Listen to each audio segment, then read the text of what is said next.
As estatísticas não vão além de estimativas. De acordo com elas, existem cerca de 400 mil presos no país, dos quais 40% detidos sem julgamento. Enquanto mais um mutirão carcerário é anunciado, as ruas explodem em violência. Em várias capitais, o clima é de insegurança.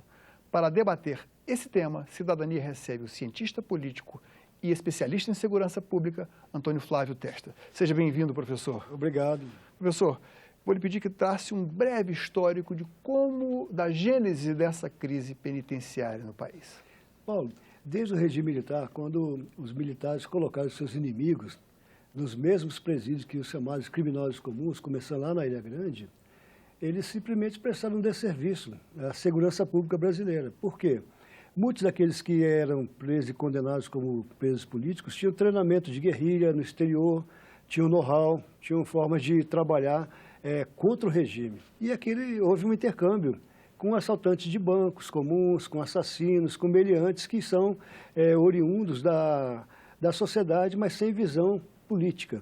Esse intercâmbio fez com que surgissem um pouco mais à frente, algumas décadas depois, facções muito bem organizadas. E naquela época também o narcotráfico não era um grande negócio em nível internacional, o que hoje é talvez a força motriz que está por trás dessas guerras entre as facções, por conta do crescimento do consumo de drogas, do tráfico de drogas, o tráfico de armas e a ocupação de territórios para distribuir. O Brasil, geograficamente, é logisticamente um grande centro. E com o desenvolvimento da nossa infraestrutura, você favoreceu a economia formal, mas também favoreceu a economia informal. E o Brasil consegue hoje ser um dos centros de distribuição mais importantes para o crime organizado. Daí vem essa disputa que hoje é muito evidenciada entre o PCC, o Comando Vermelho e a Família do Norte, que tem uma vinculação direta com as Farc para a distribuição de drogas. Ou seja, a droga entrou de tal forma no país que se transformou num outro poder, o tráfico de drogas. Sem dúvida, sem dúvida. É possível identificar em que momento o senhor diria que houve essa profissionalização, entre aspas, tão deletéria para o país? Veja, o consumo de drogas em nível internacional ele já vem dos anos 70 para cá. E os grandes mercados consumidores é a Europa e os Estados Unidos, né? O Brasil não é o grande mercado consumidor, a não ser de maconha. Nós temos aqui no Brasil um consumo muito grande dessa droga, mas o Brasil não fabrica a cocaína, ele fabrica o crack, que é um derivado perverso da cocaína, mas a matéria-prima vem dos nossos vizinhos. E o consumo vai para os grandes países da América do Norte, da Europa. E isso começou a ficar muito evidenciado a partir dos anos 80. Quando os cartéis, principalmente o de Medellín, na Colômbia, com a era do Pablo Escobar, e depois, quando houve uma repressão muito grande, comandada inclusive pelos americanos, em aliança com o governo colombiano, houve uma migração para a fronteira do México agora, que é onde tem os grandes cartéis, mas não acabaram as facções. Você viu que recentemente houve a pacificação das Farc, se tornando um partido político, mas não significa que o tráfico de drogas vai acabar, ao contrário. Algumas gerações nasceram e aprenderam a trabalhar só com tráfico de drogas, sequestro e guerrilha. E esses personagens estão indo para pequenas facções, inclusive migrando para o Brasil, porque eles detêm todo o know-how, principalmente no Rio Solimões, e nas fronteiras com a Colômbia, com a Venezuela, com o Peru um pouco mais abaixo. Então, esse mercado ele cresceu muito nos últimos 20 anos. E a tendência é ele se tornar cada vez mais profissionalizado por conta da tecnologia de informação, a troca de tecnologia entre essas facções. A gente viu isso muito recentemente com a chamada Família do Norte, que é totalmente digitalizada, as suas operações. Depois o PCC começa a fazer a transformação do seu dinheiro em empresas privadas, com refinarias de petróleo, postos de gasolina, construtoras, e vai por aí fora, como a máfia italiana fez nos Estados Unidos. Então, esse ambiente, ele nesse mundo que nós vivemos, uma economia impressionante. Uma das soluções propostas, e não é de hoje que ela vem sendo proposta, é a separação dos presos de pequena periculosidade daqueles que já são praticamente profissionais do crime. Ou seja, nas penitenciárias, nas casas de detenção, até mesmo nas delegacias, existe um grande número de pessoas presas por tráfico de droga, tráfico de maconha em pequenas quantidades ou não, em geral, pequenas quantidades, mas que estão lá sem julgamento e que ficam sob o contágio da péssima influência daqueles que são profissionais do crime. Isso é uma questão. Mas quando se fala, por exemplo, da descriminalização da maconha, ou mesmo quando se vê uma manchete de jornal por ocasião do saidão do Natal, ou saidão do Dia das Mães, que é o reflexo o que a população vê do lado de fora é aumento do número de dos casos de furto, de roubo. A reincidência no crime. Isso. Como solucionar isso de uma forma, ou como propor uma solução que não seja injusta, mas que ao mesmo tempo atenda a maioria da população? Olha, hoje o Brasil vive uma crise que, na minha avaliação, está apenas no começo. E as suas raízes são, como nós falamos um pouco atrás, muito antigas. Essa mistura de pessoas que cometem pequenos ilícitos com criminosos que são irrecuperáveis é uma coisa desesperadora, porque você, ao entrar nos presídios hoje, ou nas cadeias, onde tem mais de 40% dos que estão presos sem julgamento, que é uma injustiça do ponto de vista formal muito grande, esperando julgamento, às vezes o cara fica 5 até 10 anos esperando para ser julgado e eventualmente nem tem condenação. Isso é inaceitável numa democracia. Mas a verdade é que você coloca essas pessoas submetidas a uma ética criminosa.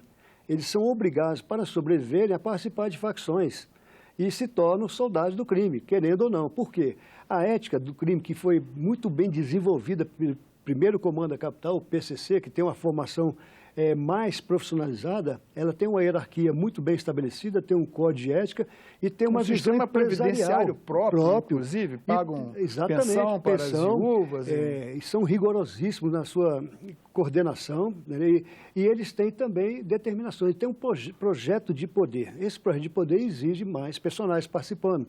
São hoje pelo menos 22 mil pessoas, entre presos e que estão fora das cadeias, trabalhando para o PCC. Um movimento em torno de 300 milhões de reais. É isso que já identificaram. Então, tem um capital de giro muito forte, com ações muito poderosas. E todos eles achacam as famílias, ameaçam aqueles que não querem cumprir as determinações. Ou seja, você cometeu um pequeno deslize e cai dentro de um presídio ou numa cadeia dessa, você está submetido a uma lógica violenta, cruel e imperdoável. Você vai ter que trabalhar para eles. Em que elo da cadeia poderíamos intervir rapidamente para evitar que o pequeno traficante, que esse acusado de ser um pequeno traficante, não fosse contaminado e que, ao mesmo tempo, desse uma resposta à sociedade de acreditar de alguma forma naquilo que hoje parece inacreditável, que é o poder de uma cadeia brasileira e uma instituição prisional ressocializar o preso? No Brasil não tem nenhuma política ressocializadora efetiva. Nós temos estimativas, inclusive de estudos do Ministério Público do Paraná, antigos, que mostram que pelo menos 200 mil pessoas que estão presas hoje poderiam estar cumprindo penas alternativas. E o Estado não implementa. Aí tem muitas desculpas, mas a verdade é que você tiraria de trás das grades 200 mil pessoas num sistema que está superlotado. Você tem aí algumas estimativas, chega a 600 mil pessoas que estão dentro das grades. Ou seja, você esvaziaria bastante se tivesse penas alternativas eficazes, com colônias agrícolas, com outras tecnologias, escolas de formação. Isso o Estado poderia fazer e não faz. Estamos falando majoritariamente de pequenos traficantes, de maconha. Quem cometeu crimes que não são crimes pesados. A lei de drogas no Brasil, que é de 2006, é uma lei muito rigorosa. Então, se você for pego com uma pequena quantidade de maconha, é usuário, e de repente o policial ou o delegado coloca você como traficante, você vai pegar uma pena altíssima. Parece que isso ocorre com muita frequência. Demais. Né? Mais de 70% das mulheres que estão atrás das grades estão presas por tráfico, mas elas não são traficantes. Na verdade, elas estão presas por amor, porque o cara obrigou. A droga para dentro. E aí você tem penalização em cima da mãe e do filho. A família toda fica comprometida. Então, essa é uma lei que tem que ser revista urgentemente. E, junto com ela, você tem que fazer penas alternativas. Não é que você tem que perdoar as pessoas, você tem que fazer penas alternativas. O ministro do Supremo Tribunal Federal, segundo o Estado de São Paulo, recentemente se declarou não apenas favorável à descriminalização, mas como a legalização da maconha. Você acha isso possível aqui no Brasil? Existe uma parcela da sociedade brasileira muito rigorosa e contra isso. Veja, mas a guerra contra as drogas está perdida. Esse modelo de combater... Para jogar dinheiro fora? Não tem resultado. Ao contrário, só fortalece a repressão e o narcotráfico, que tem muito dinheiro, ele investe também e faz uma guerra. né? Então, quem está vencendo é o narcotráfico, e não o Estado e muito menos a sociedade.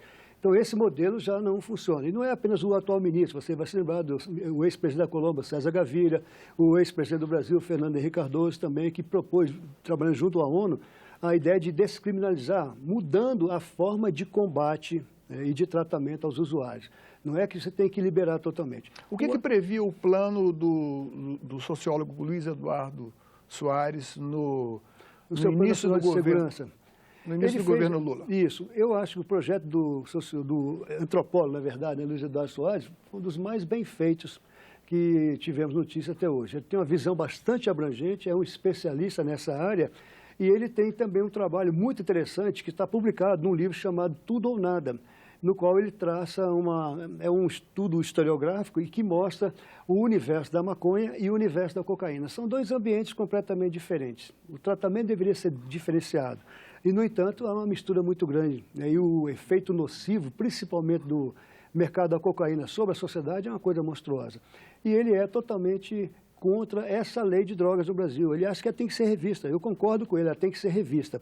Nós temos no Congresso, temos mais de 200 projetos de leis, na Câmara e no Senado, sobre as drogas. E nós temos também uma bancada hoje, principalmente na Câmara dos Deputados, de policiais, que são radicalmente contrários à liberalização. Mas temos também um estudo muito bem feito pelo atual ministro do Desenvolvimento Social, o deputado Osmar Terra, sobre o marco regulatório das drogas.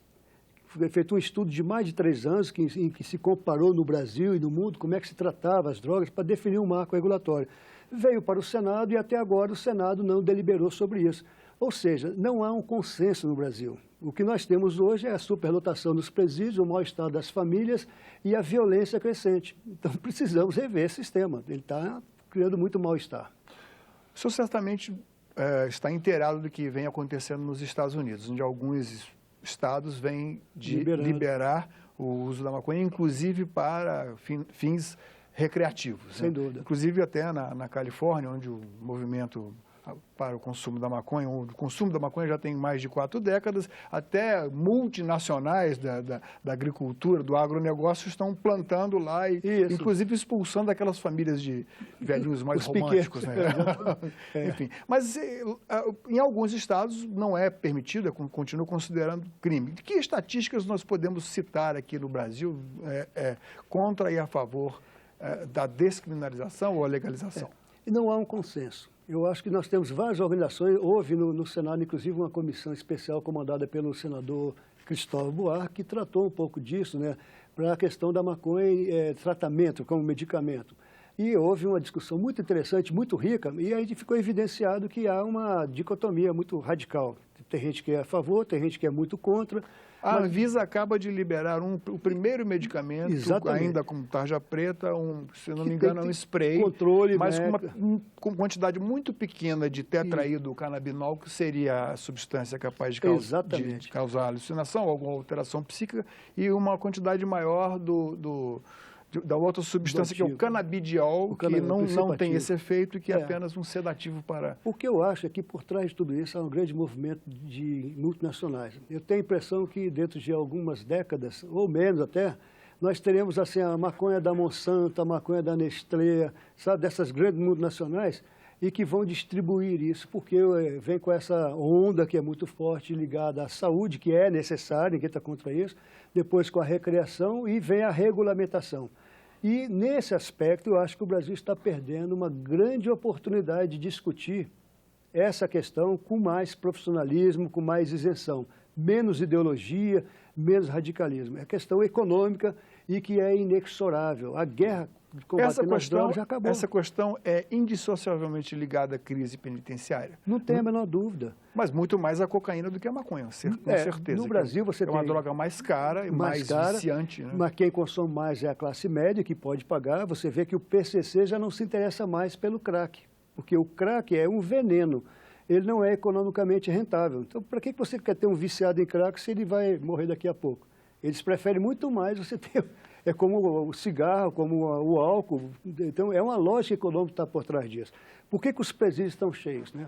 Por conta do narcotráfico. Entendeu? É a guerra nas fronteiras, é o problema dos morros do Rio de Janeiro, de São Paulo, no Nordeste brasileiro, para poder abastecer o consumo das classes médias, que é quem paga, quem consome. E isso é preciso ser revisto. Você morre, crianças morrem o tempo todo por conta da guerra, das facções, e morrem muito menos pessoas hoje viciadas em droga, com exceção do crack, que é uma tragédia absurda, do que tem gente viciada aí há 30 anos, 40 anos e continua consumindo. Bom, mudando um pouco aqui do tema, mas ainda na questão penitenciária, o que o senhor pode dizer a respeito da privatização da administração dos estabelecimentos prisionais? No Brasil, você tem dois exemplos interessantíssimos. Tem um presídio de segurança máxima privatizado em Minas Gerais, que é nota 10, e tem aquela coisa absurda daquele presídio de segurança também terceirizado, lá do Amazonas. De Manaus, né? Aquilo ali é uma coisa inaceitável.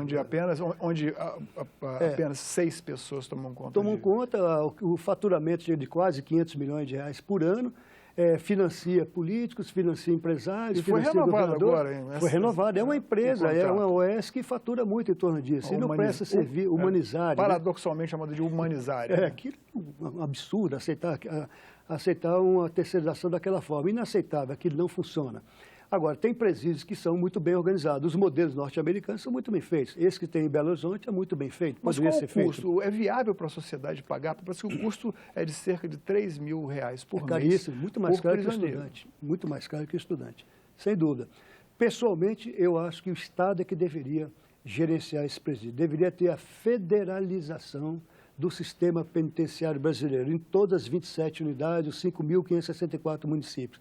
Porque você tem influências muito nocivas das quadrilhas locais, os interesses políticos que envolvem determinados setores, e eu acho que deveria ser sistema federalizado, sim. Você vai se lembrar que houve uma vez que no Acre foi feito um presídio especial para poder prender um ex-coronel da PM, ex-deputado, que ficou famoso como o esquartejão do Pascoal, que usava a motosserra para poder fazer interrogatórios, matar seus inimigos, e a Polícia Federal aí conseguiu coordenar, porque ele tinha a sua formação de polícia militar, então ele tinha aquela hierarquia e mandava no próprio presídio. Então, eu acho que nesse momento que o Brasil vive, não tem que ser o Exército, teria que ter uma polícia penitenciária e não agentes penitenciários, que é uma categoria completamente abandonada pelo Estado, vulnerável, mas sim polícia penitenciária e a federalização. Isso passa também por uma mudança na nossa Constituição, porque envolve o Pacto Federativo.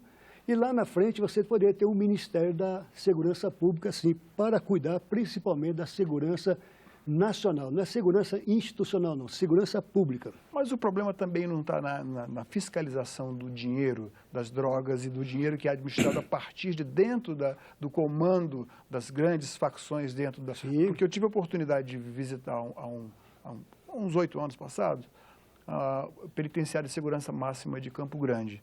E lá eu fiquei sabendo que em torno que fica num bairro bem afastado do centro de Campo Grande, as melhores casas e até mansões foram construídas por parentes dos presos ali.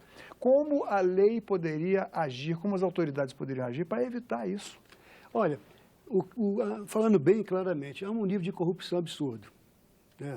Nós tivemos aqui em Brasília, no Distrito Federal, um concurso para agente penitenciário, que foi suspenso, felizmente, seria feito pelo CESP, da Universidade de Brasília, e o Serviço de Inteligência da Polícia Civil detectou que aquele concurso estava fraudado. Qual era a ideia do PCC? Eles já comandavam de dentro da cela para trás. Eles queriam que um agente público concursado fosse seu representante também, concursado. Entendeu?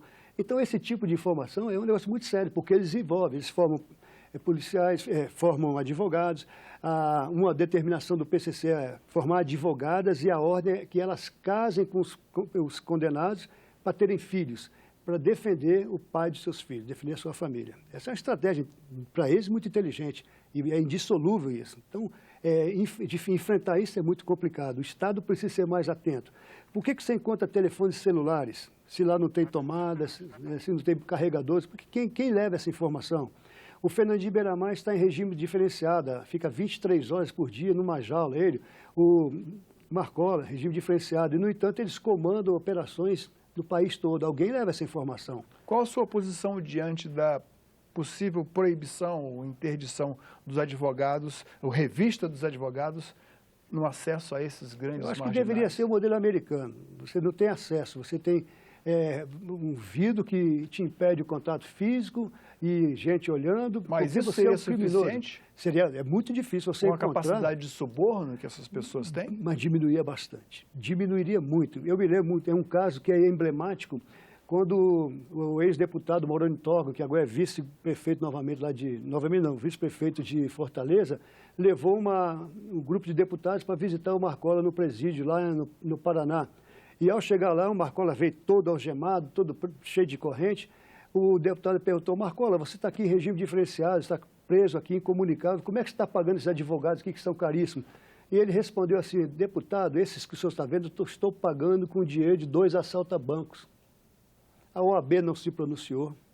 Ninguém falou nada, saiu na grande imprensa, tudo mais, causou apenas perplexidade. Dinheiro roubado tem que ser devolvido. E esse tipo de criminoso tem que ser defendido por defensor público. Você não pode fomentar esse mercado. Então, eu acho que temos que chegar a um ponto... Mas aí não haveria livre escolha por parte do réu? Dependendo do tipo de criminoso, como personagens que são chefes de quadrilhas, como não seria tratar cidadãos brasileiros de forma diferente, como quando a Constituição diz que todos são iguais perante a lei? Mas veja, o assassino pode matar qualquer pessoa, o cidadão comum não pode se defender no Brasil. O Brasil é muito hipócrita nesse aspecto, né? Então, ele tem que ser justo assim. Então, eu vou fazer uma crítica aqui. Quem argumenta contra esse tipo essa fala do senhor, esse argumento, não tem quem defenda a população, acha que isso vai contra os direitos humanos, que é uma postura reacionária? Claro. É verdade, é reacionário. Da mesma forma que é reacionário você defender o crime organizado, entendeu? Eu acho que esse discurso de direita e esquerda já foi. A família brasileira hoje está apavorada, assustada.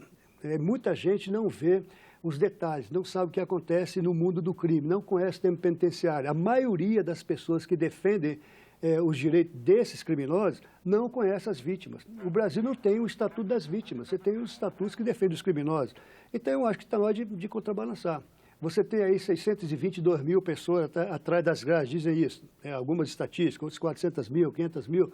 Mas quantos milhões de brasileiros estão presos em casa e não podem sair às ruas, não pode deixar o seu carro aqui, você sai com o celular e você é furtado. Essa indústria do desmonte de crime, de roubo de carro, de sequestro, que agora deu uma diminuída o nível de sequestro no Brasil, mas a qualquer momento, se aumentar a repressão em determinada área, ele volta a funcionar, porque é uma economia. O jogo é econômico. É como o jogo das milícias. O relatório das milícias do Rio de Janeiro mostrou que aí é um sistema que onde o Estado não está presente, você faz o para-Estado. E qual é a lógica? Eu arrecado dinheiro, eu achaco as pessoas, eu oprimo e consigo o seu voto. E volto para dentro do Estado como vereador, como deputado, como governador e vamos fazer o jogo funcionar. E isso já há tentativas de colocar isso em operação? Se você olhar, desde as milícias do Rio de Janeiro, elegeram uma quantidade imensa de vereadores, de prefeitos. Nessa última eleição agora no Rio de Janeiro, durante a campanha morreram mais de 10 pessoas que foram assassinadas porque faziam oposição aos candidatos indicados pelas milícias. Você viu no Nordeste brasileiro como foi violentíssima a campanha. O estado do Ceará, por exemplo, a Fortaleza teve que fazer um pacto entre o Comando Vermelho e o PCC para que as eleições transcorressem em paz. Em São Paulo, na Grande São Paulo, da mesma forma. Ora, só não vê quem não quer. Então, esses defensores de direitos humanos precisam abrir os olhos. O Brasil está sendo capturado pelo crime organizado e o Estado é ineficiente. E até acho que vários setores do Estado é ineficiente deliberadamente. Essa não ação do Estado, que não transforma política de segurança pública em política de Estado, e sem essas emendas, essas coisas esfarrapadas, esses paliativos aí, não resolve nada. Professor Antônio Flávio Testa, muito obrigado pela sua presença aqui no programa, essa conversa altamente instrutiva para mim e para os telespectadores. Eu que agradeço, foi um prazer. Obrigado pela atenção e até o próximo Cidadania.